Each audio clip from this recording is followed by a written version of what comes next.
A ver. Ajá. Ahí está. Este de hoy es una clase de consultas. Espero que hayan visto el aviso que puse acerca de cómo sigue la materia en el mes de agosto. Entonces tenemos para abarcar varios temas teóricos que los voy a estar poniendo como clases teóricas en este espacio los viernes para evacuar consultas o desarrollar algo que haga falta. Así que no sé si han visto algo de lo que he posteado, de la unidad 6, lo estuve posteando esta semana, puse algo hoy hace un rato, eso yo no espero que lean lo que yo subí recién, eso sería muy, muy prematuro, pero bueno, todos los temas de viento eutrófico, viento gradiente, el ejercicio martes, así que estoy acá disponible para atender cualquier inquietud o consulta que haya sobre estos temas.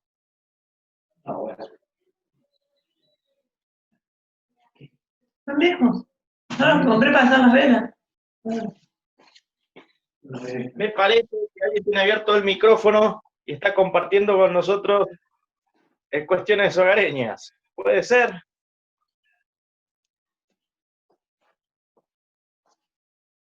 Ahí está.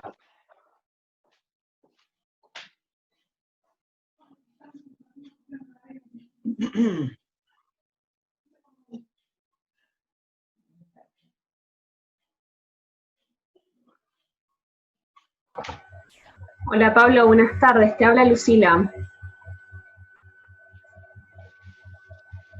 Hola Lucila. ¿Qué tal, me escuchás bien?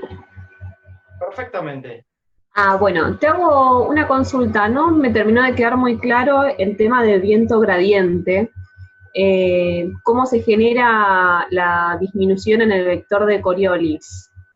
Entiendo que por las fuerzas centrípeta, el desequilibrio entre las dos fuerzas que genera la fuerza centrípeta y eso hace disminuir el vector de la fuerza de Coriolis, pero no lo termino de entender a fondo.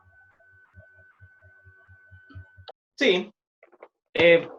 A ver, esto es muy simple. Cuando uno tiene una partícula, ¿no?, con una cierta masa y tiene una velocidad, si la velocidad es constante, de acuerdo con la primera ley del movimiento, esta partícula o este objeto va a describir una trayectoria que es una línea recta, ¿no? Velocidad constante y una línea recta. Eso significa que no hay ninguna fuerza neta que actúa sobre este objeto. Cuando hablamos de una fuerza neta, significa que puede haber actuando fuerzas, pero se compensan todas entre sí, entonces el resultado es que como ninguna fuerza, ¿no? No actúa nada. Es como en este momento, yo estoy parado, me quedo quieto, que no sé que me muevo mucho, me quedo quieto, sobre mí está actuando la gravedad, pero ¿por qué no me acelero hacia el centro de la Tierra? Porque hay un piso que está oponiendo una fuerza que se llama normal, opuesta a la gravedad, y por eso yo estoy quietito. No me estoy acelerando hacia el centro de la Tierra, espero que ustedes tampoco. Bueno, eso ocurre también en todas las direcciones del espacio. Ahora, ¿qué pasa, por ejemplo, si observo la trayectoria de una partícula? No hablemos necesariamente del aire, puede ser una bicicleta, lo que sea, de repente dobla, ¿no? Bueno, según la primera ley de Newton, o del movimiento, este cuerpo está describiendo una trayectoria que no es una línea recta. Entonces quiere decir que hay alguna fuerza que lo está obligando a desviarse. Esa fuerza que lo obliga a desviarse es una fuerza que actúa en forma perpendicular, 90 grados con la velocidad, ¿no?, en ese punto, y lo que hace esa fuerza simplemente es desviar el movimiento, ¿sí? Como Coriolis, ¿no? La fuerza de Coriolis hace eso, tiene un efecto que es desviar a las partículas a la izquierda del hemisferio sur. Bueno, si yo observo una trayectoria, que puede ser una bicicleta, por ejemplo, que veo que dobla, hay una fuerza neta que la está llevando que apunta siempre hacia el centro del giro. De ahí el nombre de centrípeta, es hacia el centro, ¿no? Entonces, la pregunta que me haces, Lucila, es ¿de dónde surge esta fuerza? sea, ¿de dónde surge? Bueno, en la atmósfera tenemos solamente dos fuerzas. Tenemos la fuerza de Coriolis y la fuerza del gradiente de presión. No hay ninguna otra, son las únicas dos fuerzas que tenemos actuando, por lo menos a esta escala. Sí, no, en general. Entonces, si ocurre que las partículas de aire describen una trayectoria curva, por ejemplo, en torno, si esto fuera el hemisferio sur, y aplicamos la teoría del viento geostrófico, ¿de qué lado quedan las bajas presiones? ¿De la derecha o de la izquierda en el hemisferio sur? De la derecha. Bueno, entonces, estamos en el hemisferio sur, a la derecha del movimiento, es decir, a la derecha del viento, están las bajas. Si de repente observamos que, en particular, ¿no?, todo esto es baja presión, si las partículas doblan en sentido, describen una rotación en sentido igual a las agujas del reloj, una rotación horaria, quiere decir que en el centro de giro están las presiones más bajas, ¿no? Por la teoría del viento geostrófico. Bueno, entonces, si están describiendo un círculo en torno de la zona baja presión, hay una fuerza neta que tiene que surgir desde el balance entre estas dos. Es decir, la fuerza gradiente de presión es distinta a Coriolis, ¿no? Bueno, si gira de esta forma, la fuerza centrípeta apunta hacia el centro de giro, en este caso son bajas. ¿Y cuál es la fuerza que apunta hacia las bajas? De estas dos, ¿cuál es la que siempre apunta hacia la baja presión? La fuerza gradiente de presión. La fuerza gradiente de presión. Entonces, si uno observa que el viento gira de esta manera, la única explicación posible es que cuando hay giros, que la fuerza del gradiente de presión sea de mayor magnitud que Coriolis. Es la única manera. Ahora, ¿qué implica esto? La fuerza gradiente de presión es proporcional a la distancia entre isobaras, ¿no? Yo podría dibujar varias isobaras. Supongamos, para facilitar el planteo, que la distancia entre las isobaras es la misma, o sea, el gradiente de presión no cambia nunca, entonces la magnitud de la fuerza gradiente de presión no cambia nunca, no importa si las isobaras doblan o no, la distancia entre ellas es la misma. Entonces, la única forma de que la fuerza gradiente de presión sea mayor que Coriolis es haciendo más chiquita Coriolis. Porque la fuerza gradiente de presión depende del espacio entre las isobaras. Si eso no cambia la fuerza. La magnitud es siempre la misma. Entonces, la única solución posible para que ocurra un giro tal como se observa es que en este tipo de giro disminuya Coriolis. Entonces, si disminuye Coriolis, ¿se ve? A ver, se ve. Bueno, si disminuye Coriolis, esto implica, o sea, la única forma, o sea, sí, solo sí, disminuye la velocidad. La fuerza de Coriolis es proporcional a la velocidad. Cuanto mayor la velocidad de un objeto, más intensa la fuerza de Coriolis. Bueno, entonces, cuando hay un giro horario en el hemisferio sur, es decir, en torno a las bajas, es decir, un giro ciclónico, un flujo ciclónico, necesariamente la fuerza de Coriolis tiene que disminuir y por lo tanto la velocidad disminuye. Entonces decimos que la velocidad es menor que la que tendría en el caso de isobaras rectas. Velocidad que conocemos con el nombre de viento geostrófico. Entonces, cuando tengo un flujo ciclónico, la velocidad es menor, o sea, la velocidad del viento es menor que la del viento geostrófico. Y se llama subgeostrófico.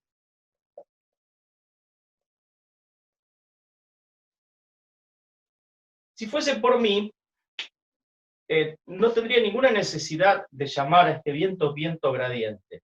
¿Sí? Es algo que está en la bibliografía. No sé exactamente por qué se lo conoce como viento gradiente. Supongo que es porque se refiere a que nunca cambia el gradiente de presión.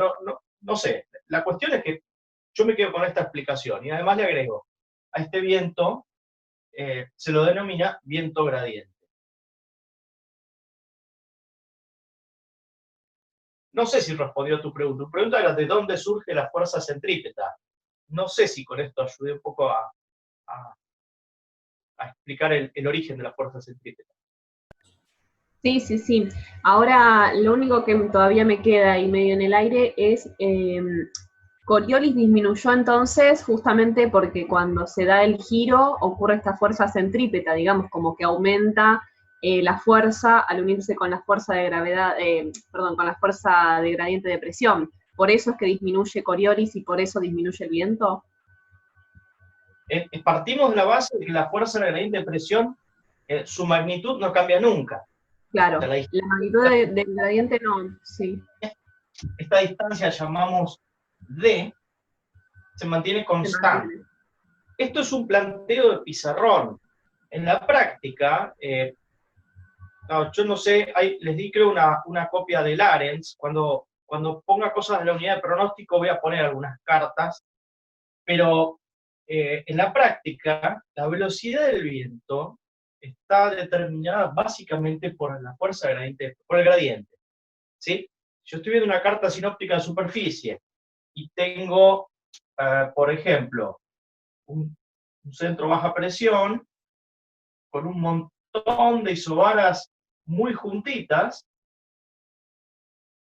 En esta zona voy a tener un viento muy fuerte.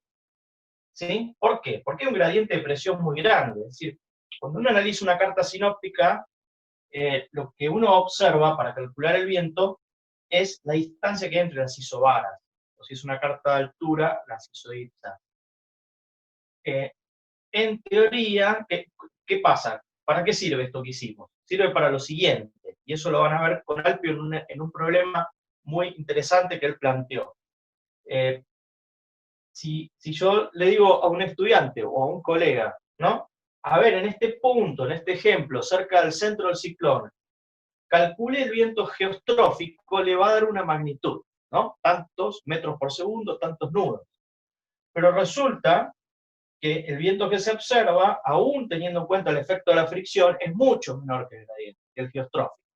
Bueno, entonces, la respuesta sería, o mejor dicho, la corrección sería, calcule el viento gradiente en lugar del viento geostrófico. Entonces el viento gradiente se va a acercar mucho más al viento que se observa. Mucho mejor que el viento geostrófico. ¿Por qué? Porque tengo isobaras curvas y en torno a un ciclón. Entonces, el viento gradiente se va a aproximar mejor al viento observado, y además, yo ya sé antemano que si calculo el viento geostrófico en este punto, la velocidad de este viento siempre va a ser menor. ¿Sí?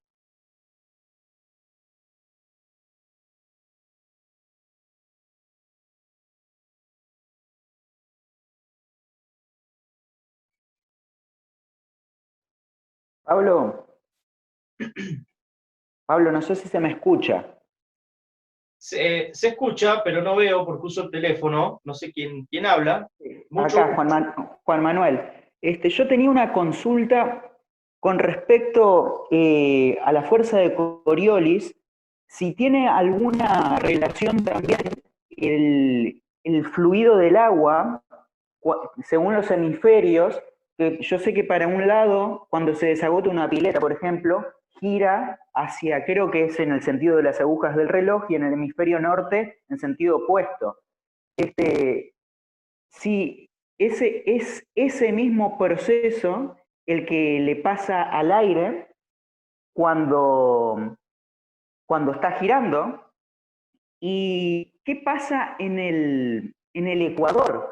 Porque yo me acuerdo, yo visité lo que es la línea ecuatorial en Quito y me dijeron ahí en ese museo que hay, como que aproximadamente 1 kilómetro dura la línea ecuatorial, en donde todos los procesos se pueden visualizar.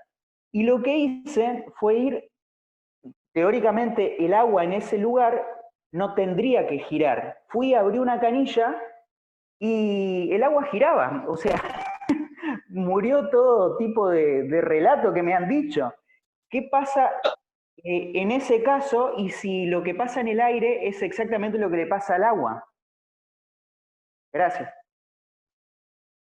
Bueno, ese es un planteo, sí, que está en libros de física también. Es muy interesante tu pregunta, realmente. Vamos por partes. Sí, teoría, si yo tengo una pileta, supongamos que fuese un lavatorio, ¿no? Una pileta perfecta. Primera hipótesis, pileta perfecta significa que tiene 0 defecto, o sea que es 100% simétrica, cosa que muchas veces no ocurre y que está instalada en la horizontal. O sea, sería la pileta lavatorio que sueño para mi casa. Una pileta perfecta y perfectamente instalada, sería maravilloso. Bueno, en una pileta ideal perfecta, si uno saca el tapón, y el agua está absolutamente en reposo, lo que va a ocurrir, a ver, voy a hacer un diagrama.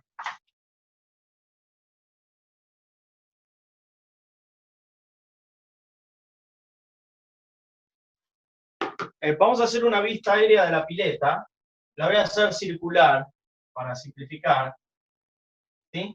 Es la vista aérea de la pileta, me parece muy pequeña, ¿no? Teniendo semejante pantalla.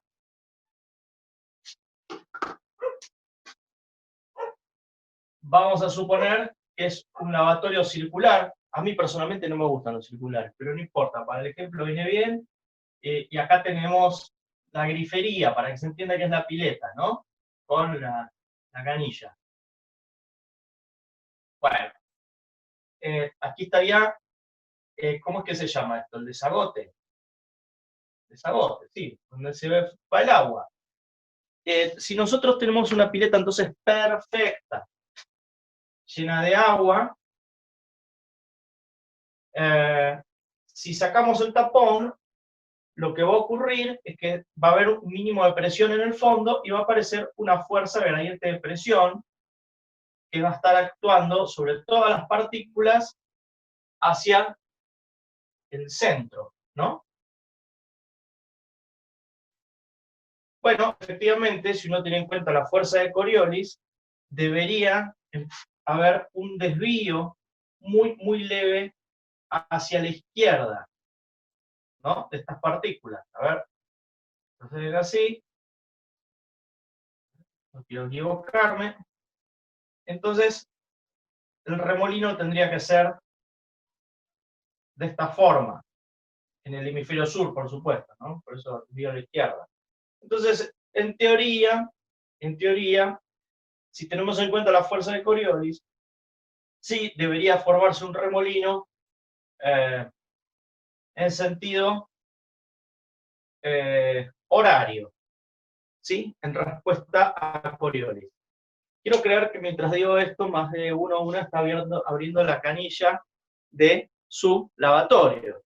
Es más, acá hay una, estoy tentado de ir ya a ver qué pasa, pero guarda, tiene que ser la pileta perfecta y el agua en reposo. Cuidado, porque normalmente en la práctica, cuando uno abre la canilla, sale el chorro no suele ser perfecto, y el mismo chorro es el que le impulsa un giro, la fuerza que tiene que ver con la fuerza con la que sale el agua, genera un sentido de rotación que está por encima de cualquier magnitud de la fuerza de Coriolis, ¿no? Entonces, cuidado, está prohibido hacer trampa.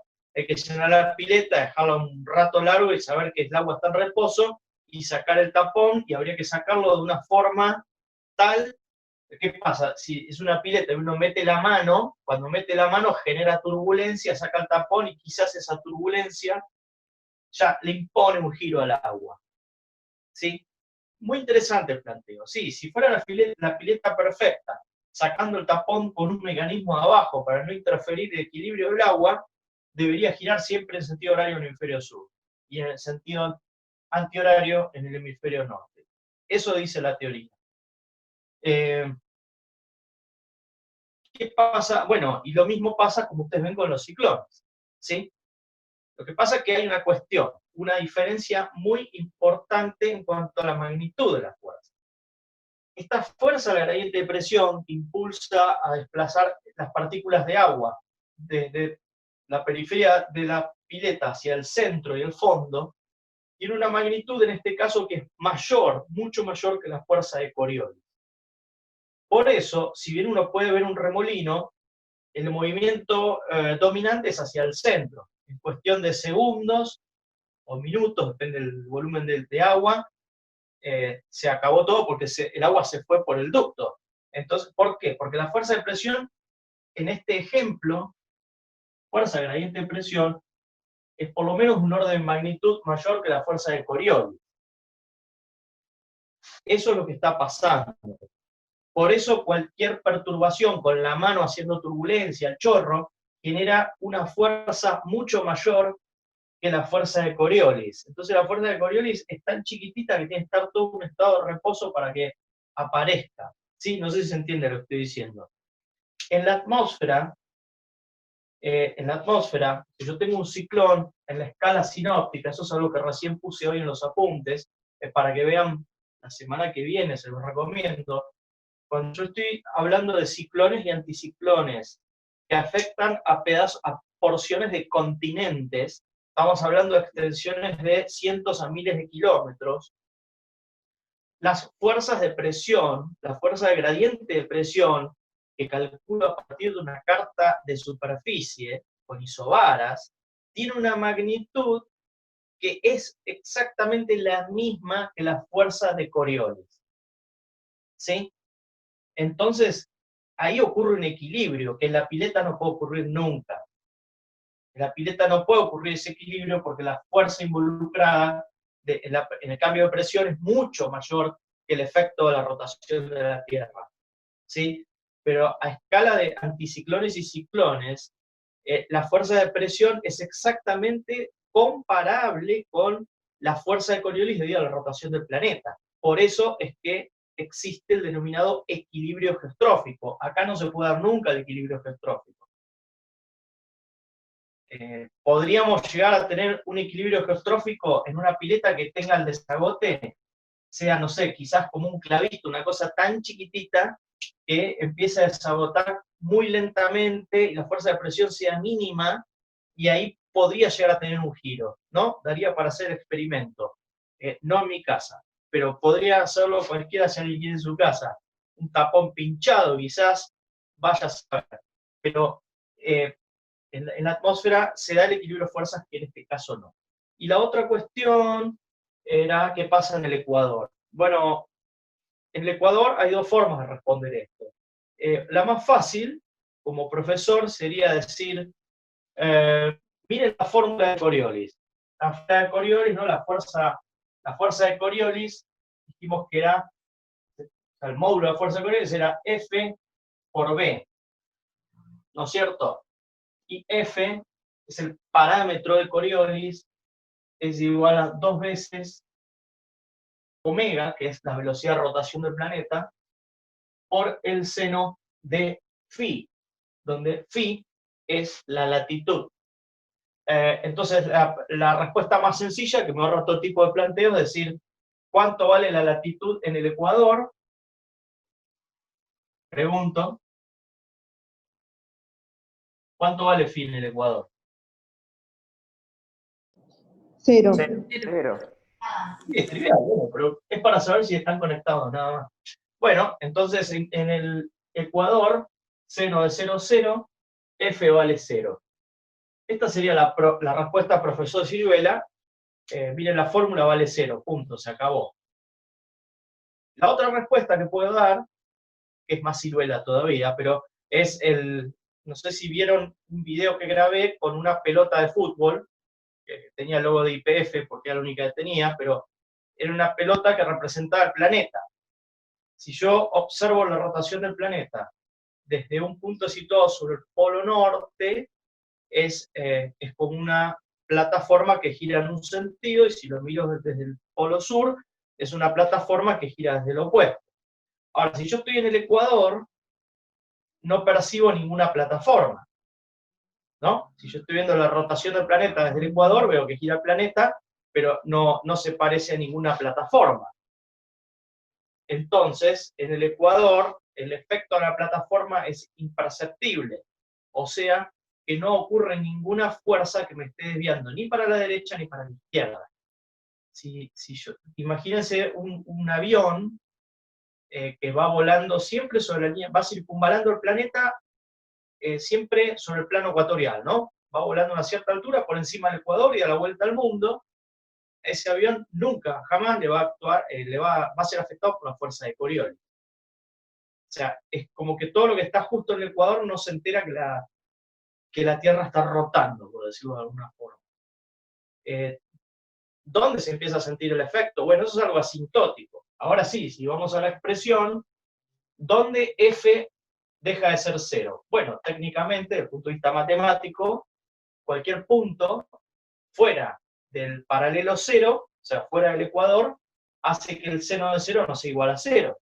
Claro, si yo estoy a una latitud de 0,001 grados, f va a ser casi igual a 0. Entonces, así, cuando yo me alejo del ecuador, va creciendo gradualmente. ¿Dónde se percibe el efecto? Bueno, me adelanto a otra unidad que este año, la última unidad de la materia, donde se ven tormentas y ciclones tropicales, hay años en los que se llevan ciclones tropicales y otros en los que no. Este año, lamentablemente, creo que no vamos a llegar a ver ciclones tropicales, pero cuando se le pregunta, ¿no?, a un meteorólogo por qué no se forman ciclones tropicales justo en el Ecuador, es por esto, porque no hay fuerza de Coriolis. Es decir, los ciclones tropicales se desarrollan recién más allá de los 15 o 20 grados, no, estoy diciendo pavadas, perdón, más allá de los 5 grados de latitud, ¿sí? Como regla general, yo estoy en un mapa, aquí tengo el Ecuador, aquí tengo 5 grados norte, 5 grados sur. En esta zona, como regla general, aproximadamente, no se forman ciclones porque la fuerza de Coriolis es tan débil que ocurre esto hasta acá, ¿no? O sea, los efectos, cualquier diferencia de presión es mucho mayor que el efecto de Coriolis, ¿sí? Entonces no se forman ciclones en la banda ecuatorial, por ejemplo. Ahora, lo que decías, volviendo ya para redondear, ¿qué pasa si yo estoy en el Ecuador y estoy justo en el Ecuador con una pileta perfecta y saco el tapón en condiciones ideales? La teoría diría, el agua tiene que converger hacia el centro y desagotar de golpe sin girar. Me resulta poco creíble. Yo diría que va a girar en forma aleatoria de un lado y del otro. Les invito a hacer el siguiente experimento. Estaría bueno que me cuenten la próxima que les da. Traten de buscar condiciones más o menos ideales. Si alguien tiene, hay tapones que tienen como una cadenita, ¿no? Pueden buscar la forma de dejar la cadenita afuera para no perturbar tanto el fluido, y hagan el experimento varias veces, de desagotar la pileta, condiciones lo más ideales posible, y anoten. Experimento 1, girón sentido horario. Experimento 2, girón sentido horario. Ver si en algún momento gira en sentido opuesto, y si en un sentido y otro, si hay una prevalencia en un sentido o en otro. ¿Se entiende lo que digo? Es hacer un experimento de laboratorio en casa. Yo estoy seguro que si lo hacen en su casa, y las condiciones son bastante ideales, les va a dar que la mayoría de los casos va a girar en sentido horario, en el hemisferio sur. Y alguien que está en el Ecuador, una de dos, o le da en forma aleatoria, tanto en sentido horario como antihorario, o va a llegar a la conclusión de que gira siempre el mismo lado porque la pileta está torcida, ¿no? Bueno, no sé si con esto quedó claro. Una sola aclaración, me dicen que se está por acabar el tiempo del Zoom, si se corta volvemos a entrar a la misma clase, ¿sí? Muchas gracias. Pablo, buen día. ¿Se escucha? Buenas tardes. Hola, sí, en Argentina, buenas tardes, ¿cómo va? No sé si se escucha bien. Sí, ¿quién habla? No sé, no veo quién me está hablando, con quién tengo el gusto. Martín te habla. Te quería hacer una consulta sobre lo que preguntó Lucila más temprano, y perdón que vuelva al tema. Es que me genera duda, no sé si estoy en lo correcto, que esa disminución en la velocidad del viento se da, yo tengo entendido que se da por el rozamiento de las partículas más cerca del nivel, de los niveles más bajos. ¿Es así o se da por otra cosa la disminución de la velocidad del viento? Digamos, la disminución de la velocidad del vector de Coriolis, ¿es por la disminución de la velocidad del viento o es al revés? Bueno, voy a contestar en 3 partes a tu pregunta. Primero, pediste perdón por preguntar. Nunca hagas eso. Para eso estás estudiando en la facultad. Hay que preguntar. Y cuando dijiste tengo una duda, eso es fascinante. Yo espero que los Bueno, estudiantes estén plagados de dudas. Y es más, espero que desconfíen de lo que estoy dando siempre. Así que no, nunca más me digan perdón por preguntar, no lo hagan. Bueno, interesante planteo el que haces con respecto a lo que sería la fricción. En el planteo que yo hice recién, una partícula que doblaba y giraba en sentido horario en el hemisferio sur, no mencioné nunca la fricción. Buen punto que lo hayas mencionado, pero en mi planteo no entró nunca en juego el tema de la fricción. Es decir, cuando hablamos de viento gradiente, en el caso de un ciclón, si el viento gradiente es subgeostrófico, no tiene nada que ver con la fricción. ¿Sí?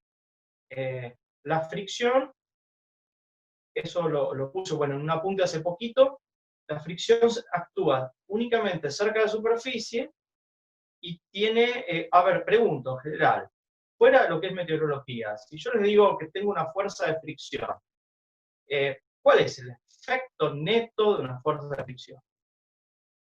Yo voy en mi bicicleta y quiero frenar, o sea, toco la palanca, ¿no? Con los frenos, acciono los frenos. El freno básicamente, ¿qué hace? Se basa en la fuerza de fricción y hace que las ruedas vayan disminuyendo la velocidad y por eso disminuye la velocidad de mi bicicleta, ¿no? Entonces, la fuerza de fricción, el efecto que tiene es desacelerar, bajar la velocidad. Eso se hace siempre.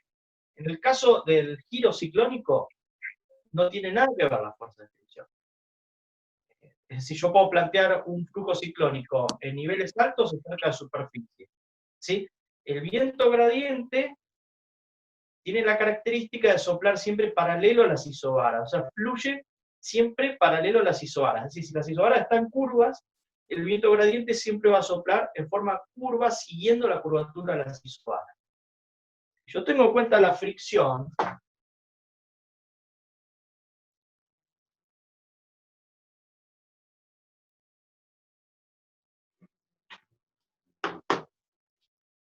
supongamos un ciclón. Los ciclones nos gustan mucho a los meteorólogos, ¿no? Por todo lo que tienen, todo lo que implica. Bueno, mal tiempo, vientos, en fin. Si yo tengo un ciclón, supongamos mi isobara de 1008 hectopascales, 1012 hectopascales, si yo considero el viento gradiente, lo grafico con una flecha o vector, va a ser en todo punto paralelo a las isobaras. Lo mismo aquí. Es un viento teórico de pizarrón. Ahora, bien me podrían decir, bueno, pero en la práctica está el efecto de la... Si es una carta de superficie, entonces estoy a nivel de superficie y fricción. Correcto. ¿Cuál es el efecto de la fricción? Primero, la velocidad que voy a observar es menor a la del viento gradiente, porque la fricción frena el aire, lo está frenando. Entonces la flechita que marca la velocidad es menor. Y el otro efecto es, no solo disminuye la velocidad, sino que además va a generar, va a producir un giro del viento hacia las bajas. Y el viento, por efecto de la fricción, ya no va a ser paralelo a las isobaras, sino que va a apuntar siempre, va a cortar con un cierto ángulo las isobaras apuntando ligeramente hacia las bajas presiones. Si el viento real va a ser algo así. Esto sería viento real, que tiene el efecto de la fricción incluida. O sea, que si yo quiero dibujar, a ver si se ve por acá, un ciclón en superficie, el viento real está representado con flechas que describen, ¿sí?, una rotación horaria en el hemisferio sur, pero que tiene una componente hacia el centro. Parecido dicho sea de paso, al tapón de la bañera. ¿Sí? Pero recuerden, no es lo mismo. En esta escala, la fuerza de Coriolis es comparable con la magnitud de la fuerza gradiente de presión, cosa que la piletita no. Y el desvío hacia el centro no es porque alguien sacó el tapón de la baja presión, sino que es por el efecto de la fuerza de fricción.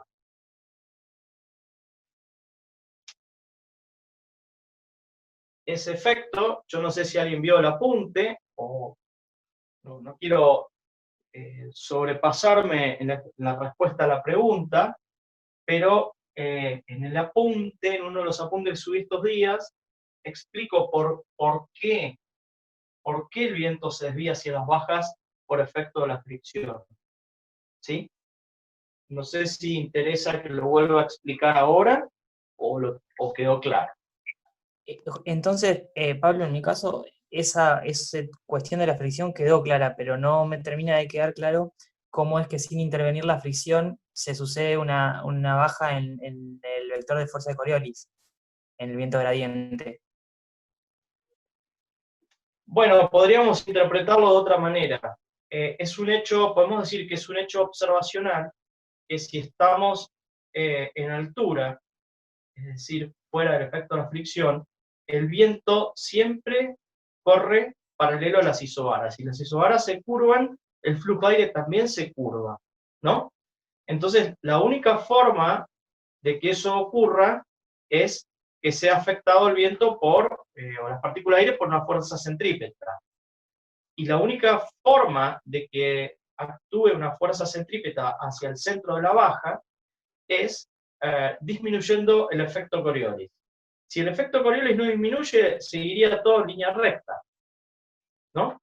La única forma que de golpe gire el flujo de aire se desvíe y se empiece a girar en torno a una baja, la única forma de que eso ocurra en el hemisferio sur es, bueno, en el hemisferio norte también, es que disminuya la fuerza de Coriolis.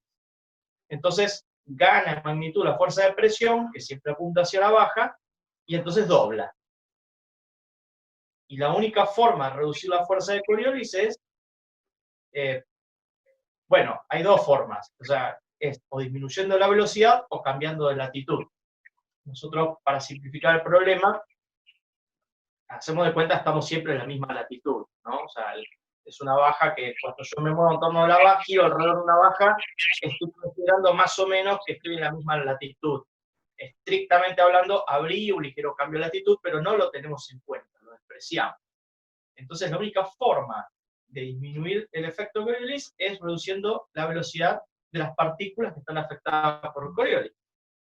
Por eso, entonces, el viento, cuando está en torno a una baja, es de menor magnitud que el viento geostrófico, que es el que surge el equilibrio entre la fuerza de Coriolis y la fuerza del gradiente de presión, que es el equilibrio que tiene lugar únicamente cuando tengo isobaras que son líneas rectas, que no hay ninguna curvatura y se cumple, digamos, la primera ley del movimiento. Una consultita. En el noroeste argentino, cuando tenés ¿viste la?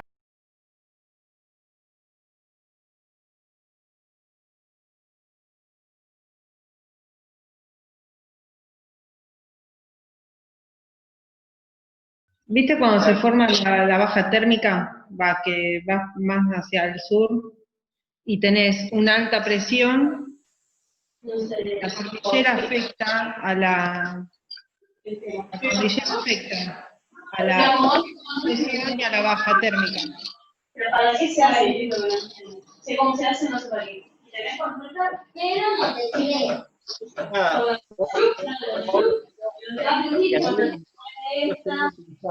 Porque no puedo escuchar a quienes me hacen preguntas. Antes que nada, ¿quién me está haciendo la pregunta?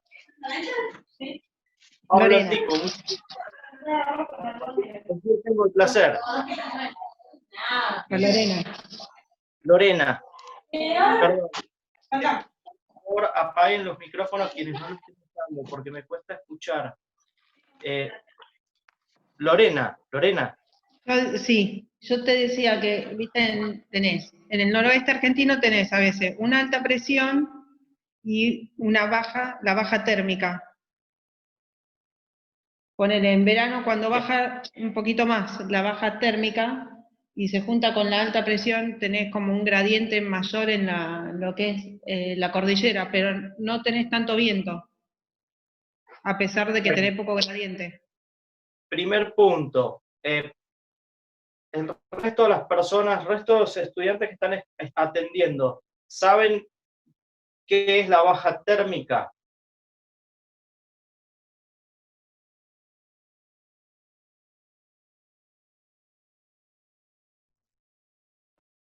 A ver cuántas personas hay conectadas. Por favor, dame un minuto, Lorena, para responder. Ahí está.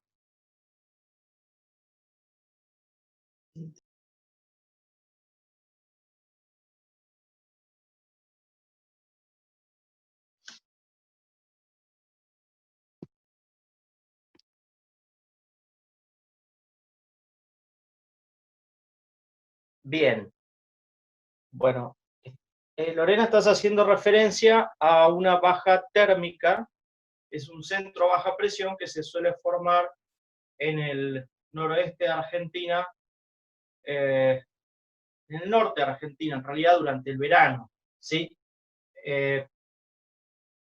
La pregunta la voy a responder, claro que sí, muy interesante, excede un poquito a lo que hemos visto acá, pero es una buena presión. Yo voy a hacer, un croquis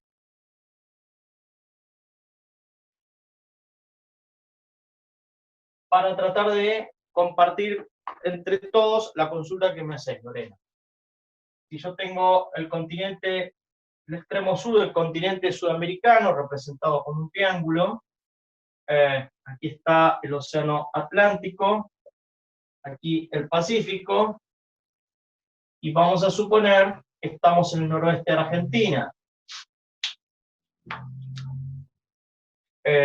Tengo la cordillera de los Andes, y hablamos de un centro de baja presión que está muy próximo a los Andes, y me estás haciendo un planteo. Yo tengo isobaras cerradas, ¿no? Y se da una situación en donde aquí tengo el anticiclón del Pacífico. Esto es algo que vamos a ver en las próximas clases teóricas. Entonces tengo un gradiente de presión. ¿A esto te estás refiriendo? Sí, a eso me estoy refiriendo. Lo que pasa es que se juntan bastante.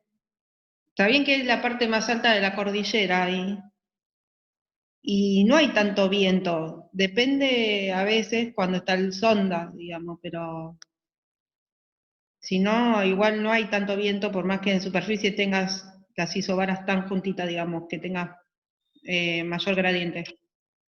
Bueno, a ver, para que nos sigan todos. Esta situación es una situación que suele ser bastante recurrente. Tengo un centro baja presión al este de los Andes y un centro alta presión al oeste, sobre el Océano Pacífico. Primera pregunta. Esto que acabo de dibujar corresponde a una carta de superficie. Entonces pregunto, las isobaras que aparecen dibujadas en una carta de superficie, ¿qué presión representa? A nivel del mar. Es la presión reducida a nivel del mar. Ahora, entre la baja y la alta yo tengo a la cordillera de los Andes. A la latitud en donde ocurre este fenómeno, la formación de este centro baja presión, la cordillera de los Andes tiene una altura que supera los 3.000 metros. Si ustedes van a una tabla de la atmósfera estándar, la calculan por internet, ¿cuál es la presión aproximadamente que yo tengo a una altitud de 3.000 metros?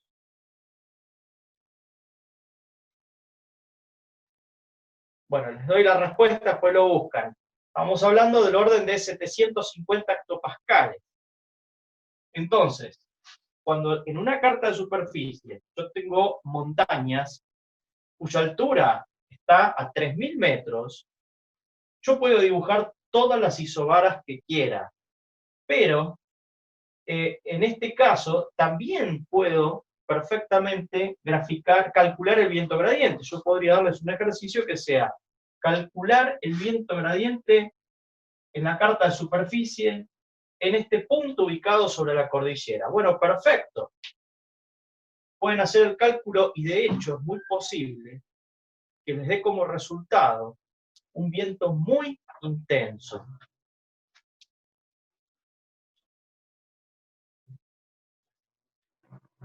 Me acaban de traer un café. Me quieren mucho. Entonces, yo tengo la carta de superficie y las isobaras, y como decías, Lorena, perfectamente, si yo aplico la teoría, hago el cálculo de viento gradiente en este punto que marqué con una estrellita, me va a dar un viento muy fuerte, que en este caso sería, ¿de qué dirección aproximadamente? El sur, ¿no?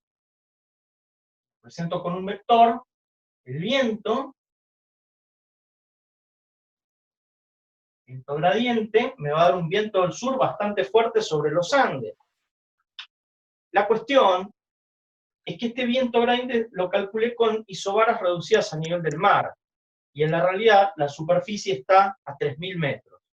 Entonces, para el flujo a nivel del mar, esta baja se aproxima bastante a la circulación en superficie, está alta también, pero lo que está en el medio, la cordillera de los Andes, las isobaras reducidas a nivel del mar, por más que yo pueda calcular un viento gradiente, no tienen nada que ver con lo que esté pasando a una altura de 3.000 metros. ¿Sí? La forma de estimar el viento en este caso sería utilizando, por ejemplo, una carta altura de 700 hectopascales. Si yo tomo la carta a 700 hectopascales, voy a estar más o menos un poquito por arriba o por abajo, depende de la parte de la cordillera, cerca de la cresta de las montañas. ¿Sí? Y con esa carta de 700 hectopascales, que va a tener otra forma, voy a obtener un cálculo del viento que se va a aproximar mucho al viento real. ¿Sí? No sé si eso responde por qué no tengo, cuando tengo una carta de superficie con la baja del noroeste argentino, por qué no tengo un viento fuerte del sur entre el alta y la baja. Bueno, es por lo que acabo de explicar, porque la superficie del terreno está a 3.000 metros de altura, y lo que yo estoy representando en la carta de superficie, puedo calcular el viento, pero no es un viento que se aproxima a la realidad, sería como un viento teórico que está a 3.000 metros bajo tierra, ¿no? Algo así. Pero me gustó, la pregunta estuvo muy buena, muy interesante. Gracias. Alguien que de repente no conoce la geografía de América del Sur, alguien de otras latitudes, de otros continentes, podría de repente no saber que hay una cordillera y podría llegar a concluir que tenemos un viento fuertísimo del sur en esta situación sinóptica, y alguien le va a decir, no, pero escuchame, ¿no sabías que está la cordillera de los Andes? Hay una pila de tierra que tapa la atmósfera de hasta 3.000 metros. Esas cosas a nivel teórico a veces ocurren.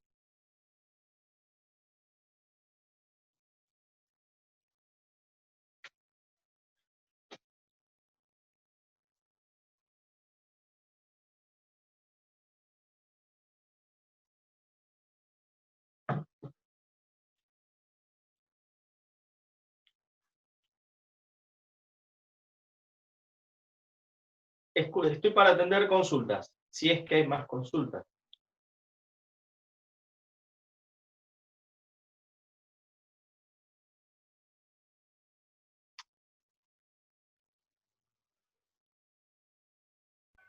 Pablo, te habla Lucila de nuevo. En el caso de lo que te preguntaba Lorena y lo que vos explicabas del viento sobre la cordillera, lo más lógico entonces sería analizar a los 700 con una baja en altura.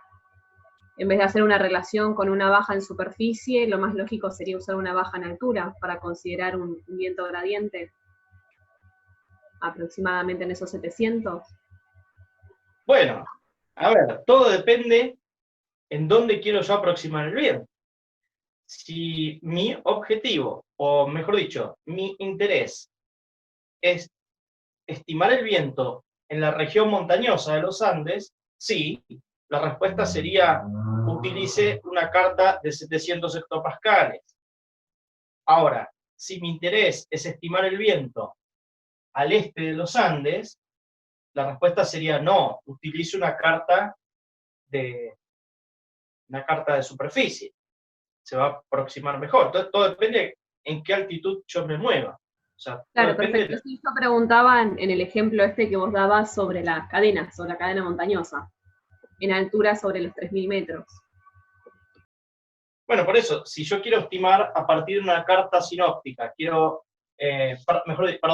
partir de una carta meteorológica, yo quiero estimar el viento en la superficie, lo primero que tengo que hacer es conocer la elevación de mi superficie, me refiero a la superficie del terreno.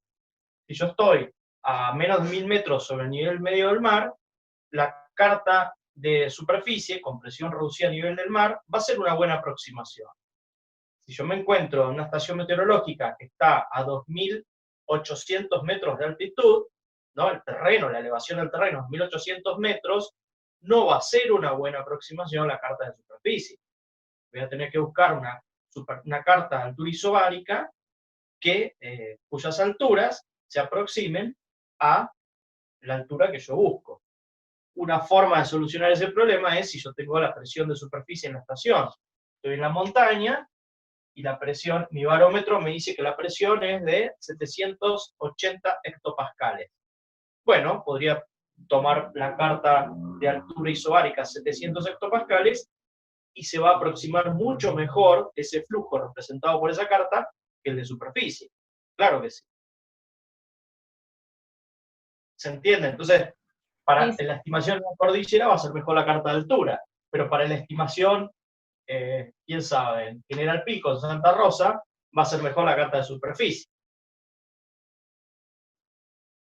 Por ejemplo, yo no ploteo lo que es la carta, la presión a nivel del mar, de la parte de la Quiaca, ni de Malargüe por la altura que tiene. O sea, no tomo en cuenta las presiones de esas estaciones. Habló recién Lorena, ¿verdad? Sí. Lorena, te hago una pregunta. No me acuerdo, en las presentaciones, ¿vos trabajás en el Servicio Meteorológico Nacional? Sí. Sí, sos auxiliar de pronóstico, que ploteas cartas. Sí. Wow, qué interesante. Sí, me acuerdo en las presentaciones que alguien lo mencionó, pero mi memoria es muy mala y no retuve los nombres de quiénes, pero me acuerdo que alguien había visto. Ah, bueno, ahora entiendo por qué hacen las preguntas. Muy, muy interesante. No, sí, las ploteo y como a veces ahora con todo lo de la pandemia estoy sola, me analizo los mapas. O sea, aprendí con mi compañero a analizar mapas. Ah, estás haciendo un curso acelerado de meteorología sinóptica. Muy bien. A la fuerza. Seré curioso. Analizar. ¿En cuál oficina meteorológica, Lorena? De curiosidad. Aeroparque. Ah, mira, mi primer trabajo como meteorólogo, cuando terminaba la licenciatura en la UBA, fue como pronosticador en la OMA Ezeiza. Y me acuerdo siempre que teníamos contacto directo, estamos hablando paleometeorología, no sé en qué año fue, y teníamos contacto con otras OMAs, me acuerdo que, bueno, obviamente teníamos un contacto estrecho con la OMA de Aeroparque. Así que tengo me hiciste que vuelvan a mí gratos recuerdos de otra época, así que muy, muy lindo, sí. Sí, bueno. Y seguro que conoces a Luciano Chapari. Puede ser, me acuerdo un Luciano, pero el apellido no. Tal vez por ahí él me recuerde a mí, tendrías que preguntarle. mi No, memoria y es más... cuando, viste, tuve turnos con él, hacía siempre turnos con él, entonces nos poníamos a practicar y me retaba cómo hacía los mapas, entonces me puso a hacer mapas, así todos los turnos, castigándome, entonces ahí aprendí. ¡Oh! ¡Qué mal! Un maltrato, eso no, así no va. Bueno, a ver, yendo un poco a lo formal, vino bien el recreo y el recuerdo, gracias. Tengo entendido que existe una norma de la Organización Meteorológica Mundial que cuando las estaciones meteorológicas se encuentran por encima de cierta altitud, creo que ya no se utiliza la presión a nivel de superficie, ¿no? Eso tal vez vos sepas mejor que yo, pero sé que existe un criterio cuando la estación está por encima de cierta altura, creo que se pone la presión en superficie, ¿no? Estoy medio perdido. No, directamente no la usamos, porque si no, quedaría mal el mapa. Entonces, directamente no va. Bariloche sí tomamos lo que sería el QNH, porque más o menos es aproximado, pero lo único que zafa es Bariloche. Después Malargüe y lo que es la Quiaca y toda la parte esa de Salta, digamos, no se toman. A 3.000 metros de altura ya no. Sí, hay una norma. Quien seguramente tenga estas normas mucho más presentes que yo es Horacio. Horacio es el jefe de trabajos prácticos de esta cátedra, pero él es el profesor a cargo de una materia de laboratorio, una materia bellísima, en donde hacen análisis, también tengo entendido que hacen análisis de cartas sinópticas con datos reales, y es muy probable que Horacio tenga más presente que yo cuál es esta norma. Pero yo sé que por encima de una cierta altitud, no se tienen en cuenta los datos, por lo menos a nivel operativo, ¿no? Por lo que vos decís, porque introducirían un error muy grande. Así que bueno, muchas gracias Lorena por el ejemplo concreto. Habría que buscar, si alguien tiene a mano un teléfono, una computadora y quiere buscar en Google, no sé si está en Google Maps, la altitud de estos lugares que nombró Lorena. Nombraste La Quiaca, Chamical, ¿puede ser? Nombraste dos. No, Malargüe, La Quiaca y algunas de Salta. Sería Están como, interesante. sería la 007, 046 y 047 en números sinópticos, digamos. Bueno, yo buscaba, si alguien busca en internet la altitud de estos lugares y les da, así como marcan tal vez en Google Maps, te marca latitud, longitud, no sé si está la altitud. Por ahí para otros estudiantes que no tienen tanta experiencia como Lorena en la parte de análisis de datos meteorológicos, los números a los que hace referencia Lorena son los identificadores de cada estación, ¿sí? Lo vamos a ver en la unidad de pronóstico, calculo en la última semana de este mes, las estaciones están identificadas con un código, un número, ¿no? Que es único de la estación, todas las estaciones del mundo tienen un número, entonces los últimos dígitos del número son los que mencionó Lorena recién, ves el nombre de la estación, ¿no? Por las dudas aclaro. Así que bueno, nada, está para buscar cuál es la altitud de estas estaciones y ver si realmente se aleja mucho, ¿no?, de lo que sería una carta de superficie. Malargüe dice 1400 metros. 1400. Sí, La Quiaca 3400. Bueno, Malargüe, 1400 metros, eso se aproxima bastante a la carta de altura isobárica de 850 hectopascales. ¿Cuál era la otra? La Quiaca, 3000 y pico de metros, y ahí estamos prácticamente en 700 hectopascales. ¿Sí? Es Bariloche le increíble. decía a Lorena 900 metros. 900 metros. Bariloche sería aceptable utilizar una carta de superficie. O sea, Bariloche 900 metros está a mitad de camino entre una carta de superficie y una carta de altura isobárica 850. ¿no? Por eso tomamos el QNH, que está corregido, y no la presión a nivel de estación, digamos, a nivel del mar. Sí, no recuerdo, bueno, lo que nombra Lorena QNH es una reducción que se hace, que se utiliza en meteorología aeronáutica, que la utiliza, tengo entendido, entre otras cosas, para calibrar altímetros de aviones.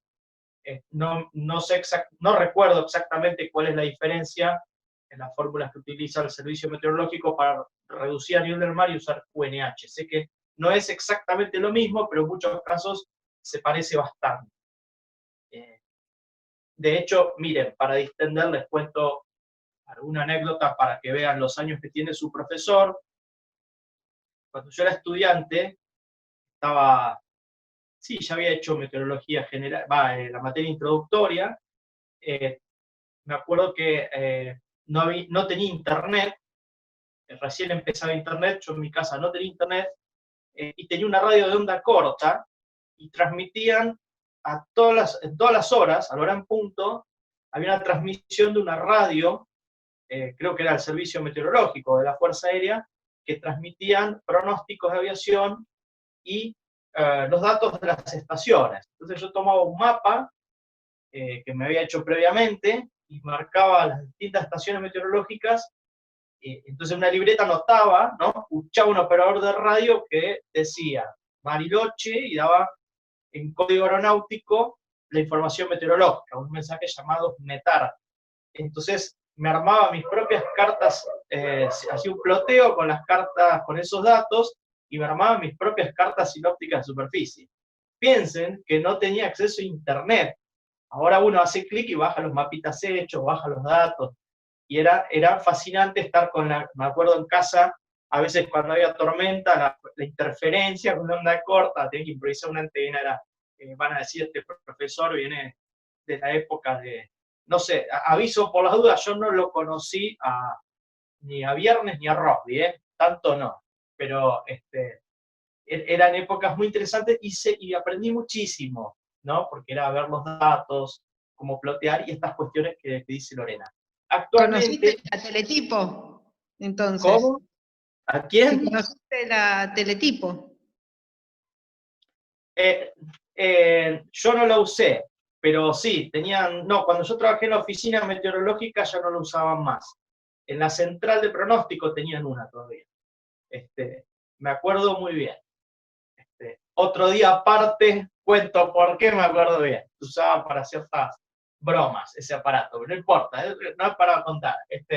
El asunto es que sí, cuando yo trabajé en la oficina de pronóstico, fue en el año 97, y en las oficinas de pronóstico no había internet todavía. Internet ya existía desde hacía unos años, pero en las oficinas de meteorología aeronáutica no había internet, ¿no? Eso llegó después, para ubicar un poco en el tiempo-espacio toda esta cuestión. Pero bueno, no, está bueno distendernos un poco, pero tampoco quiero robarle el tiempo al resto de la gente para ventilar recuerdos que me agradan, pero creo que no es el momento. Solamente cierro este comentario diciendo que ustedes van a tener la oportunidad en la materia que actualmente dirige Horacio, de laboratorio, de poder jugar, yo lo llamo así, jugar con los datos meteorológicos y hacer ploteos y análisis. La verdad debe ser una hermosa materia, pero bueno, antes tiene que pasar por otras materias, ¿no? Empezando por esta y otras más. Así que ya lo van a disfrutar a su momento. No sé si hay alguna otra pregunta que tenga que ver con los temas de la materia, en forma directa.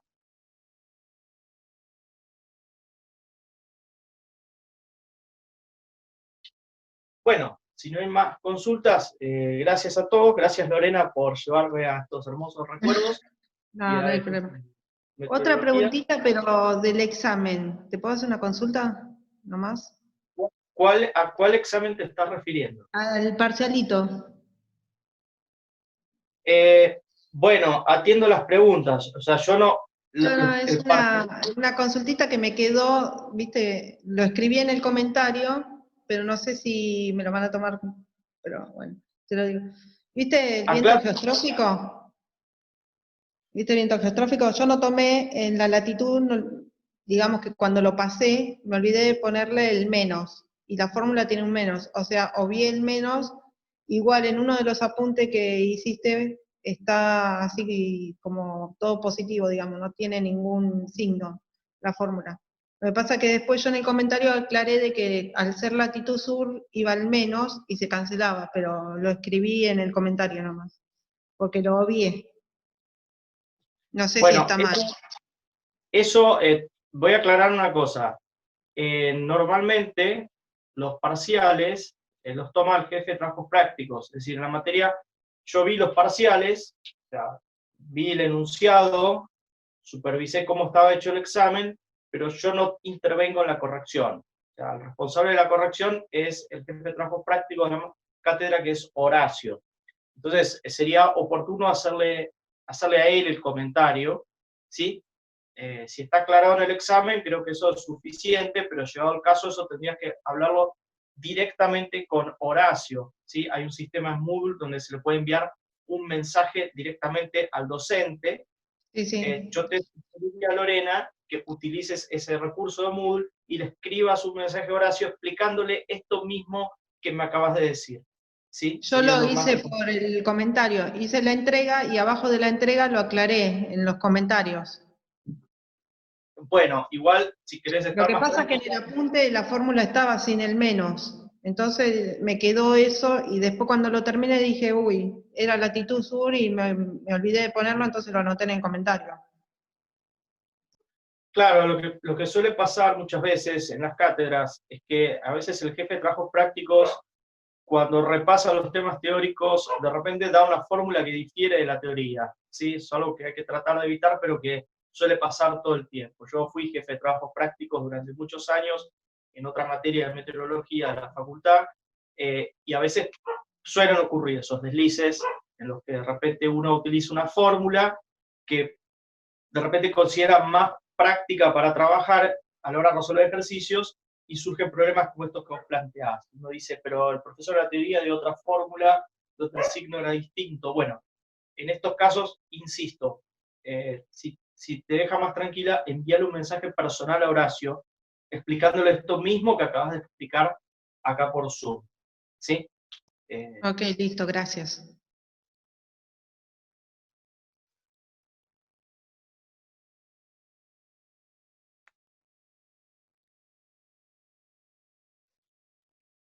Bueno, si no quedan más temas, entonces estén atentos a los avisos en lo que es la clase teórica. A medida que vaya subiendo material, voy a ir avisando, y nos reencontraremos en este espacio el próximo viernes. Entonces, me despido. Adiós. Gracias, Pablo. Saludos. Chao, gracias.